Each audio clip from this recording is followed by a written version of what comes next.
So picture this, you're coming back from school, you're scooting along, it's a beautiful sunny day, the wind's in your hair, just overall a great day. Or maybe you're coming back from your friend's house, after having tested each other on your times tables, and then you're scooting your way home, and you're just thinking to yourself, why is my scooter so great? It's so strong, yet so light. And you know the reason? The reason for that is because it's likely made up of aluminium. But where does the aluminium come from? Aluminium comes from quarries. We have to dig this out of the ground. However, pure aluminium does not come out of the ground. What comes out of the ground is a substance called bauxite. Bauxite is the ore. It is what the aluminium is reacted with to produce. We call this the ore. This contains aluminium oxide. Very rarely are metals found pure. Only ones like gold and silver, which are very unreactive. So clearly I can't use that to make my scooter. Instead I need pure aluminium. But how do I get that? This is where we go back to electrolysis. Aluminium oxide can be electrolyzed.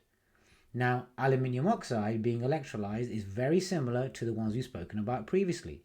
The metal goes over to the negative side, non-metal goes over to the positive side. Now, there's a little extra thing you want to include for this, because this is like a very important reaction in industry. Now, if you remember, we need to melt this or dissolve it, which we've not spoken about yet, but this one is melted.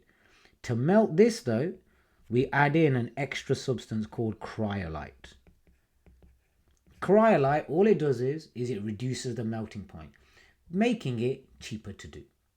Okay, so I've got my aluminium oxide, I've melted it, I've got my ions, so they can move, yeah? But what ions have I got?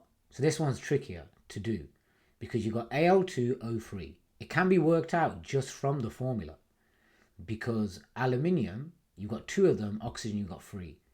Oxygen has 6 electrons on its last shell. You've got 3 oxygens. So altogether, you are going to require 6 electrons because each oxygen's got 2 spots.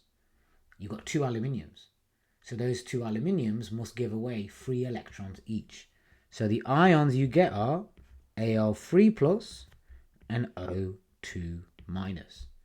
The oxygen will go over, as usual, to the positive side. So I make oxygen, I make O2. And then aluminium will go over to the other side, and I'll make normal aluminium. We'll look at what the half equations are for this in the next lesson.